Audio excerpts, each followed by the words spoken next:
తొలి దళిత కవి, వైద్య విద్వాన్, దళిత హక్కుల ఆత్మాభిమానం కోసం పోరాడిన కుసుమ ధర్మన్న జయంతి వేడుకలను రాష్ట్ర ప్రభుత్వమే కుసుమ ధర్మన్న కళాపీఠంను కలుపుకొని నిర్వహించాలని కుసుమ ధర్మన్న కళాపీఠం డిమాండ్ చేసింది.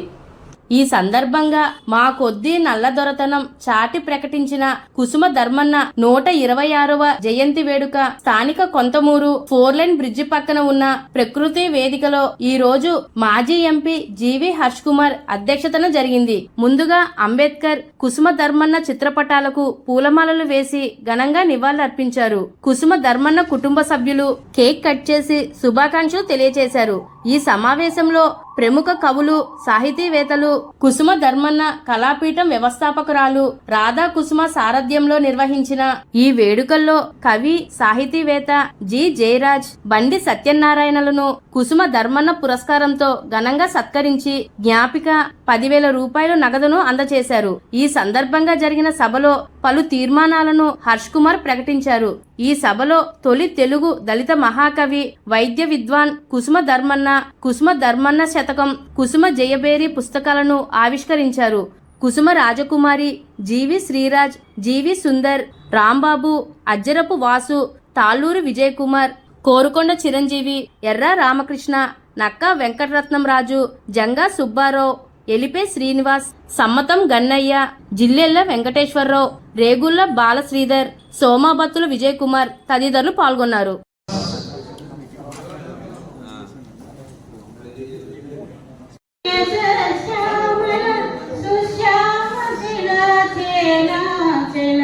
జయ వసంత కుసుమలత చలిత లలిత చూర్ణ కుండల జయ మదీయ హృదయాశయ లాచారుణ పదయుగళ జయ జయ జయ ప్రియ భారత జనయిత్రి దివ్యదాత్రి జయ దిశాంత గత శకుంత దివ్య గాన పరితోషణ జయ గాయక వైతాళి జయ జయ ప్రియ భారత జనయిత్రి దివ్యదాత్రి జయ జయ జయ శత సహస్ర నరనారీ హృదయ నేత్రి జయ జయ దివ్యదాత్రి.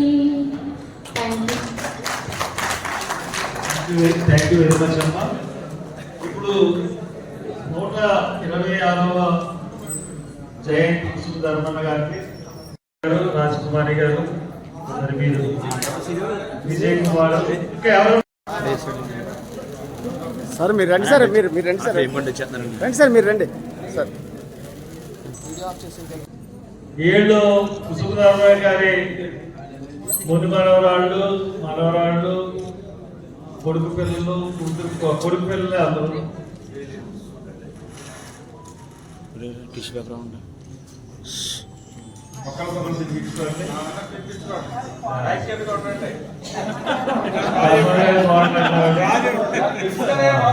Okay, thank you. కేక్ తీసుకెళ్ళండి. కేక్ పక్కకి బయటకెళ్ళి కట్ చేసి అందరికి పెట్టండి. పేరు రాసి ఇవ్వండి. ముందుగా సోదరుడు అందరికీ నమస్కారం.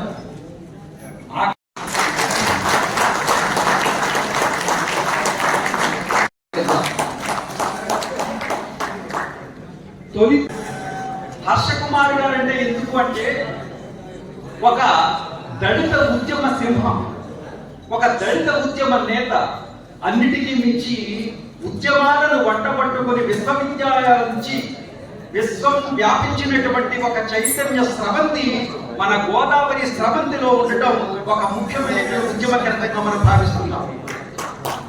ఏ కార్యక్రమైనా సరే జాతికి ఎక్కడ మచ్చపడినా, డాగుపడినా, డామేజ్ అయినా నేనున్నాననేటువంటి విజయ పతాకాన్ని, గర్వ పతాకాన్ని ఎగరేసేటువంటి హర్ష కుమార్ గారి చేతిలో ఈ కార్యక్రమం నిర్వహించడం, ముఖ్యంగా ఈ కాలం నాటికి మళ్ళీ పుష్కర సందర్భంగా మేము ఒక ఉత్తమమైన ఉద్యమమైనటువంటి తీవ్రతరమైనటువంటి ఒక విస్ఫోటనాన్ని రగిలిస్తూ ఈ యొక్క ఉద్యమ తీవ్రతను మనం గమనిస్తే కులాలకు, మతాలకు, పార్టీలకు అతీతంగా వచ్చినటువంటి మీ అందరికీ కూడా సహృదయంగా అభినందనలు తెలియజేస్తూ ఈ కుసుమ ధర్మన్న ఫౌండేషన్ ఏర్పాటు చేసి 2 రాష్ట్రాల్లో ఆయన పేరును మారుమోగింప చేస్తున్నటువంటి ఒక మహిళా శిరోమణి, దళిత మహిళా శిరోమణి.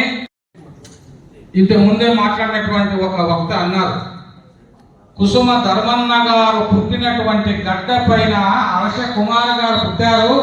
ఆ రోజు కుసుమ ధర్మన్న గారు అంబేద్కర్ యొక్క రాజ్యాంగంలోని దళిత హక్కులను మరి ఆయన అమలుపరిచే అదే చోట పుట్టినటువంటి హర్ష కుమార్ గారు కూడా మరి ప్రపంచవ్యాప్తంగా భారతదేశంలోనే కాదు దళిత వాణిని, దళితుల యొక్క స్వరాన్ని దేశంలో ఆయన కార్యరూపం దాల్చే విధంగా కృషి చేసినటువంటి మొట్టమొదటి దళిత కవి, దళిత ఉద్యమకారుడు గాంధీజీ లాంటి వారు రాజమండ్రి కోసం ఆ దళిత వాళ్ళలో రమ్మని ఆహ్వానించినాడు. ఆయన పిలిచినా కూడా వెళ్ళలేనటువంటి ఒక దళిత ఆత్మాభిమానం ఉన్నటువంటి గొప్ప మహామనీషి కుసుమ ధర్మన్న గారు. మరి అటువంటి ధర్మన్న గారు ఆ రోజుల్లోన మా కొద్ది నల్ల దొరతనం రాశారు. అంటే 1927లో గరిమెల్ల సత్యనారాయణ గారు మా కొద్ది తెల్ల దొరతనం అంటే, అయ్యా నీ తెల్ల దొరతనం వచ్చినా తెల్ల దొరతనం పోయినా ఆయన పేరులోనే హర్షం ఉంది.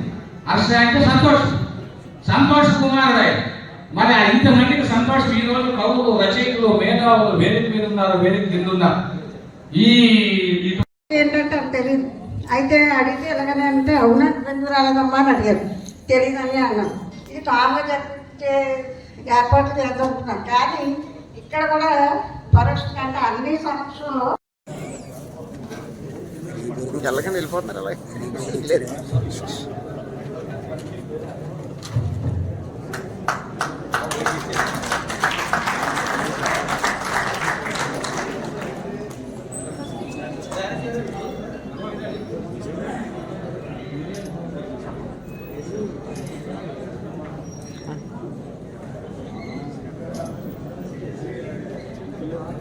కొద్దిగా వెనకరండి, అందరూ ఇంకా బయట వస్తుంది. కొద్దిగా వెనకెళ్దాం భయ్య, కొద్దిగా వెనకెళ్దాం, అందరికి వస్తుంది, ఫోటో వస్తుంది.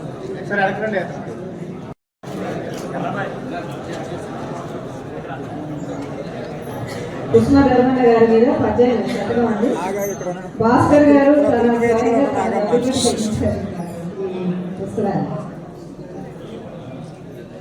భాస్కర్ గారు రండి, ముందు రండి, పర్వాలేదు.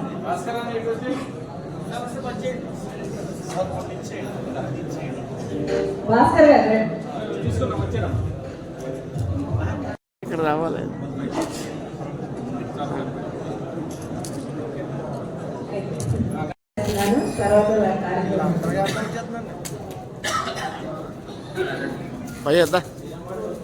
భయ్య రావాలి, వెనక్కి రావాలి. ఫోటో తీస్తున్నారు ఏంటి భయ్య, నువ్వు వెనక్కి రావాలి, చేయొచ్చేస్తుంది. వెనక్కి రండి సార్ కొద్దిగా.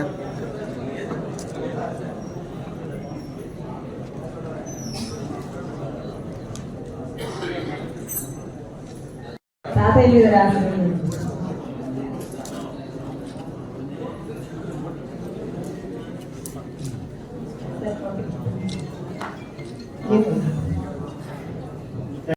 ముందుగా ఈ కార్యక్రమానికి ముందుగా నేను ధన్యవాదాలు చెప్పవలసింది ఇచ్చేసినటువంటి మీ అందరికీ నేను నమస్సులు తెలియజేస్తున్నాను. దీనికంటే ముందు మన హర్షకుమార్ గారికి ఏమి ఇచ్చినా రుణం తీరదు.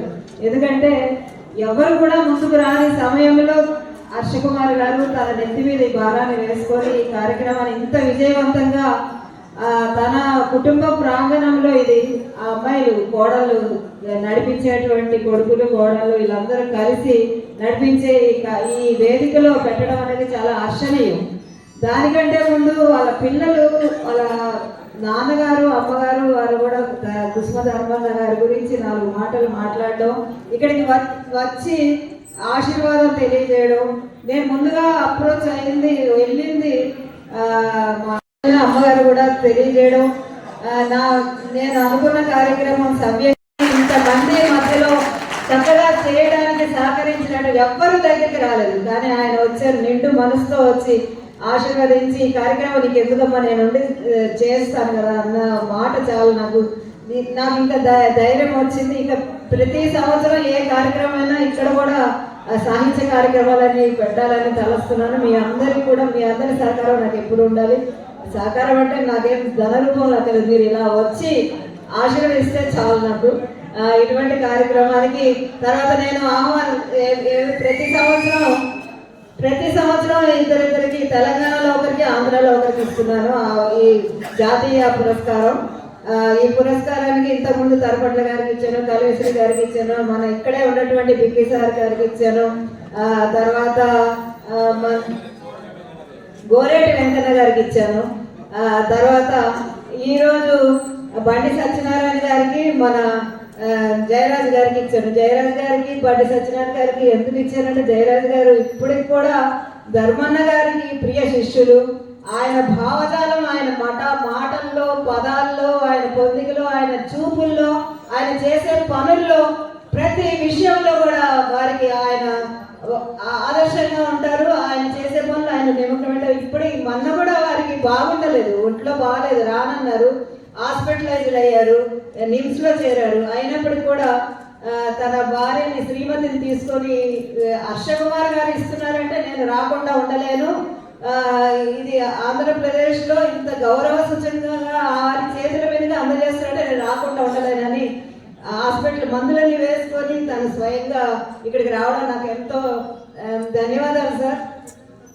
అలాగే బండి సత్యనారాయణ వారు రచయిత, రేడియో స్టేషన్ లో పనిచేసేటువంటి వారు, రిటైర్ అయ్యారు, సాహితీవేత్త, గొప్ప సాహితీవేత్త. వీరికి వారి గురించి చెప్పాలంటే ఈ రోజంతా సరిపోదు. ఇద్దరి గురించి చెప్పాలంటే నాకు తెలిసినంత వరకు వారికి ఇచ్చి ఏదో కొద్దిగా పారితోషికం కొంచెం నా వంతుగా ఇచ్చి వారిని వీరి చేతుల మీదుగా సన్మానం చేయాలి అనేది నా యొక్క ఆశ. కష్టపడలేదు. మా తాత పేరు ఎప్పటికీ ప్రతి మదిలో కేవలం దళితులనే కాదు, ఆయన చేసిన సేవ కేవలం దళితులకు కాదు, అందరి వ్యక్తులకి సంబంధించింది. ఆ అందరూ పార్టీలకు అతీతంగా ఇక్కడ ఇచ్చేసినటువంటి ప్రతి ఒక్కరికి, స్నేహితులకి, హితులకి, రచయితలకి, కవిమిత్రులకి ఎంతో కష్టపడి పనిచేసిన ఒక కార్యక్రమం పాంప్లెట్లు ఎన్ని ప్రకటించారండి, ప్రతి ఊరికి పంచారు. ఇట్లా చేయడం ఎవరి వల్ల కాదు, అటువంటి గొప్ప వ్యక్తి సార్. వారి గురించి నాకు తెలియజేసిన తరపట్ల గారికి కూడా ధన్యవాదాలు, ఇచ్చేసిన మీ అందరికీ కూడా ధన్యవాదాలు.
నాకు ఈరోజు ఈ సభ, ఈ సాహిత్య సభ చూసిన తర్వాత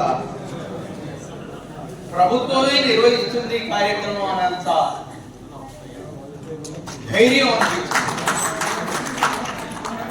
ప్రభుత్వం అంటే ఎవరు అనంటే వారి నాన్నగారు రాజ్కుమార్ గారు గవర్నర్ గా కూర్చున్నాడు ఇక్కడ, వారు ముఖ్యమంత్రిగా కూర్చొని నిర్వహిస్తున్నట్టు.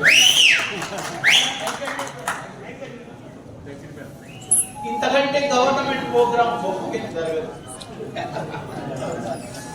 కాబట్టి ఇంత గొప్పగా ఈ సాహిత్య సభ జరగడం ఏదైతే ఉందో నేను మర్చిపోలేను.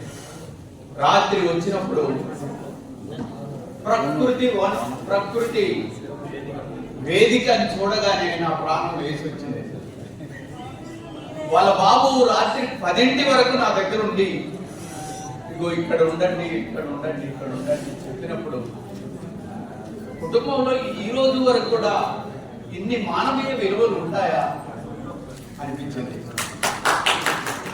కానీ ఈరోజు సభలోకి వచ్చిన తర్వాత వారి అమ్మగారు, వారి నాన్నగారు, ఆ పిల్లలు, కోడలు, బిడ్డలు, ఏంటి ఒక మానవీయ సమాజాన్ని ఒక నిర్మించడం ఎలాగో హర్షన్న నాకు ఇలా కళ్ళము వదిలిపెట్టాడు. రియల్ గా పొలిటీషియన్ ఉండాల్సింది ఇది కదా.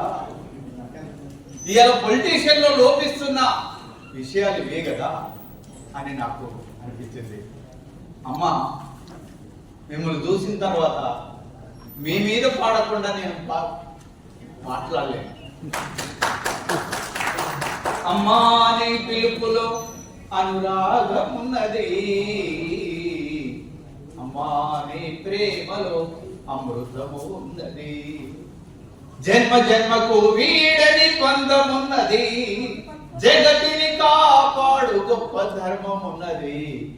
అమ్మా నీ పిలుపులో నడక నేర్పెటందుకు నువ్వు కుంటిదానవైనవు, మాట నేర్పెటందుకు నువ్వు ఎదిదానవైనవు, అమ్మా మమ్ము ఊయలేసి కోయిలమ్మవైనవు, అమ్మా నీ ఒడిని మొదట బడిని చేసుకున్నావు, దేవతలతో పోల్చి నీకు పూజ చేయలేమో, ఏ దేవత నీలా మాకు జన్మనివ్వలేదు, అమ్మా మా కడుపున నువ్వు తిరిగి పుట్టగలవా, అమ్మా మా కూతురు అయి ఆడి ఆడగలవా.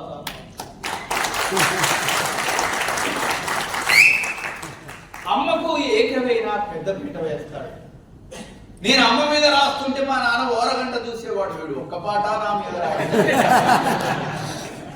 నేను అనేవాడిని, నాన్న కన్న పేగొక్కటే నీకు లేదు, కానీ అమ్మ కన్నా తీసిపోవు, నాన్న కనే పేగు అమ్మకున్నది కాబట్టి నేను అమ్మ కడుపులో ఉంటాను, అది నీకుంటే నీ కడుపులోనే కొడతాను కదా. మా నాన్న అనేవాడు, ఈ వంటగదికి మొత్తం మీ అమ్మేరా రాని అని. నిజమే అనుకునేవాడిని, కానీ వంట పాత్రల మీద మొత్తం మా నాన్న పేర్లే ఉండేది. కాళోజీ నారాయణరావు గారు ఒక మాట అంటాడు, కాళ్ళు తడవకుండా సముద్రాన్ని ఏదవచ్చు కానీ కన్ను తడవకుండా సంసారాన్ని ఏదవచ్చు. మహానుభావుడు ఎన్ని కళ్ళు దుఃఖాన్ని అనుభవించి ఎంత బాధపడితే తన బిడ్డని పార్లమెంట్కు పంపగలిగాడు. తను చివరిగా అన్న మాట నన్ను తప్పిస్తా ఉంది, ఈ దేశంలో కులం అనేది నిర్మూలించబడాలి అని. అందుకోసమే కదా అంబేద్కర్ తన జీవితాన్ని పెట్టాడు, అందుకోసమే కదా కుసుమ ధర్మాన్న తన జీవితాన్ని పెట్టాడు, అందుకోసమే కదా మాకు అలాంటి కవులు కళాకారులందరూ కూడా. ఎవడు తెచ్చాడు ఈ వ్యవస్థ? ప్రపంచము లేని కుల వ్యవస్థను ఇక్కడికి ఎందుకు తీసుకొచ్చాడు? ఇంత దుర్మార్గమైన వ్యవస్థను దాటాలంటే దాటలేకపోతున్నామే. కాబట్టి మిత్రులారా, హర్షన్న చాలా గొప్ప పని చేశాడు. ఇక్కడ కాటన్ దొర అంటే బాగా పేరు, నీళ్లు తీసుకొచ్చారంట. ఇంత సాహితీ వనాన్ని విత్తనాలు నాటి మైండ్ అంబేద్కర్ అంటాడు, బ్రెయిన్ కల్టివేట్ చేయాలి, ఆలోచనలు విస్తరించాలి, ఆలోచనలతో వ్యవసాయం చేయాలంటాడు. ధర్మన్న చేసిన వ్యవసాయానికి నాగలి పట్టుకొని ఈరోజు హర్షన్న ముందు నడిచి ఇంతమందిని పిలుచుకుంది. చాలా ఆనందంగా ఉంది, చాలా సంతోషంగా ఉంది. నా పాటలు విని ఉన్నారు. అనేక మంది అనేక రకాలుగా పాడుకుంటూ ఉంటారు.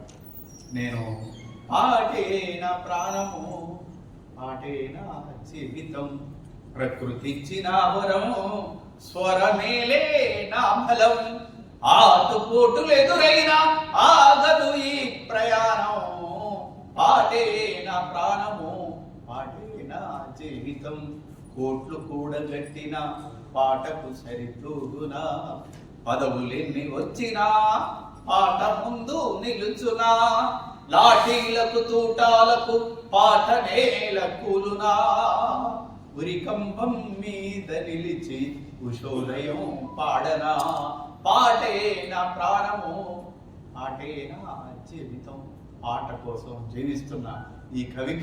నేను ఆకాశవాణిలో సీనియర్ ప్రొడ్యూసర్గా పనిచేసి విశాఖపట్నం కేంద్రంలో సీనియర్ ప్రొడ్యూసర్గా పనిచేసి రిటైర్ అయ్యాను.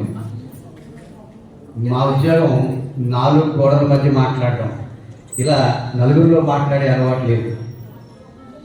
అయినప్పటికీ తప్పదు కాబట్టి కొన్ని చేయాల్సి ఉంటుంది. ఇప్పటికీ ఇదిగో ఇటువంటి పుస్తకాలు బహుజన బాంధవులు, ఎవరికీ తెలియని విషయాలు 20 పుస్తకాలు రాయడం జరిగింది. పండిత అయోధ్యదాస్ గురించి మనకు తెలియదు. ఆయన అంబేద్కర్ కంటే ముందే భారతదేశంలో బౌద్ధం ఉండాలి అని చెప్పిన గొప్ప బౌద్ధ మేధావి అయోధ్యదాస్ గారు. ఇలాంటి పుస్తకాలు ఒక 20 వరకు రాయడం జరిగింది. ఇక ఇక్కడ సందర్భానికి వస్తే సభ ఎంత సక్రమంగా ఎంత పద్ధతిగా నిర్వహించారు హర్షకుమార్ గారు. ప్రారంభంలో మా ఇద్దరి చేత వారికి కుటుంబాలు ఆచరించి మమ్మల్ని గౌరవించారు. కేకు కుటుంబ సభ్యుల చేత కట్ చేయించి ఆయన పక్కకు ఉండి మీరు ఒకరితో తినిపించుకోండి అని చెప్పారు. ఇదంతా సభలా జరిగిపోయింది. ఎంత గొప్ప ప్రేమది! ఆయన అంత పెద్దవారు అయి ఉండి తన పక్కకు ఉండి మీరు దండేయండి, మీరు పుష్పాలు వేయండి, మీరు కేక్ కట్ చేసుకోండి అని చెప్పిన గొప్ప మహోన్నత సంస్కారవంతుడు రాజకుమార్ గారు. జీవితంలో మనందరం ఆటుపోట్లు తిన్నాం. హర్షకుమార్ గారు కూడా ఆటుపోట్లు తిన్నారు. ఆటుపోట్లతో పాటు జాతి కోసం కత్తిపోట్లు కూడా తిన్నారు. నేను వారి వెనకాల యూనివర్సిటీ చదువుకున్నాను కాబట్టి వారి గురించి నాకు తెలుసు. అంతటి గొప్ప వ్యక్తి. వారి ఆధ్వర్యంలో ఈ కార్యక్రమం అంతా తన భుజాలు వేసుకుని మిమ్మల్ని అందరినీ సమీకరించి మీరు వచ్చినందుకు, వారు ఏర్పాటు చేసినందుకు, రాజమండ్రిలో ఏర్పాటు చేయడం చాలా బాగుంది. ఒక్కొక్క మాట చెప్పి నేను వివరిస్తాను. తర్వాత డాక్టర్ రాధా కుసుమ గారు నా రిటైర్మెంట్ ఫంక్షన్కి విశాఖపట్నం వచ్చారు. వారిని ఆహ్వానం మన్నించి విశాఖపట్నం వచ్చి అక్కడ మాట్లాడారు. నాకు తెలిసి అప్పుడే సభలో ప్రకటించాలని విన్నాను. సంవత్సరం క్రితమే ఈ అవార్డు నాకు ఇస్తారని ప్రకటించడం అంటే ఎంత గట్స్ ఉండాలి. Thank you madam.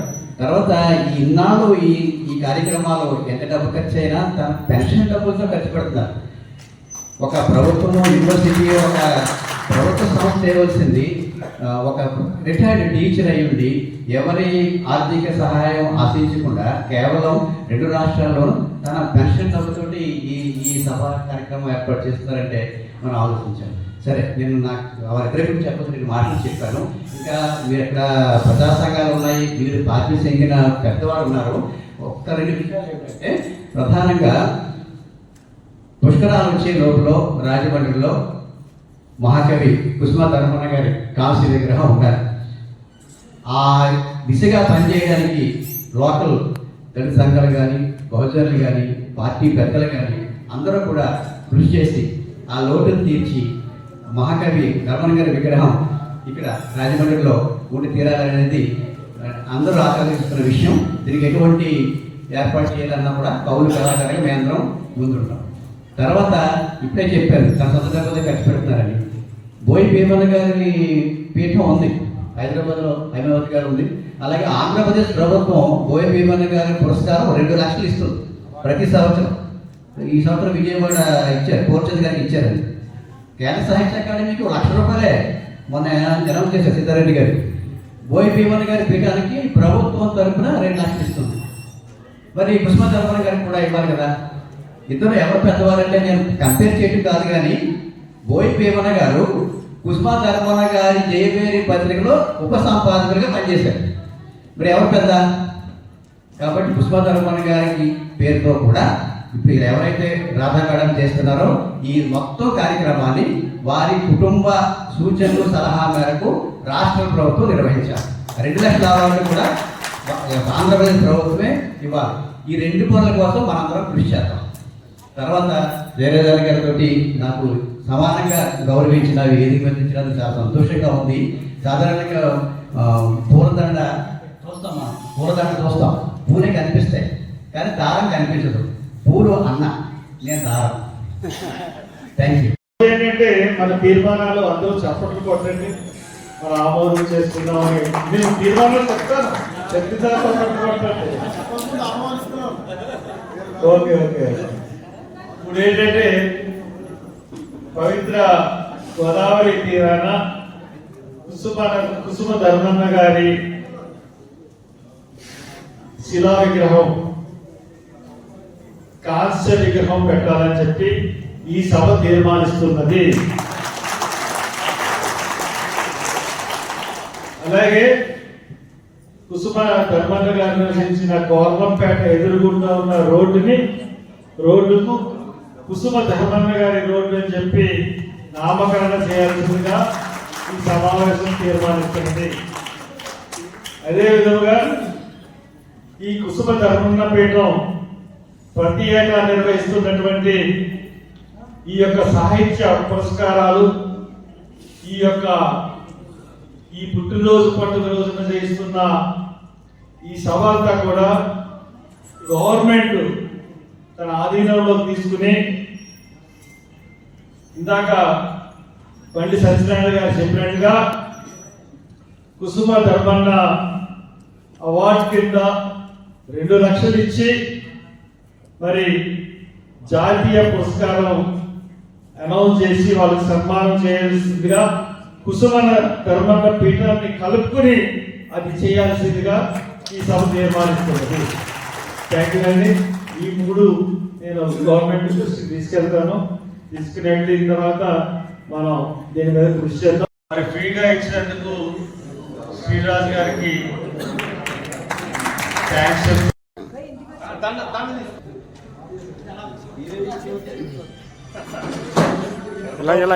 ఎలా ఒకసారి ఎలా చూడండి.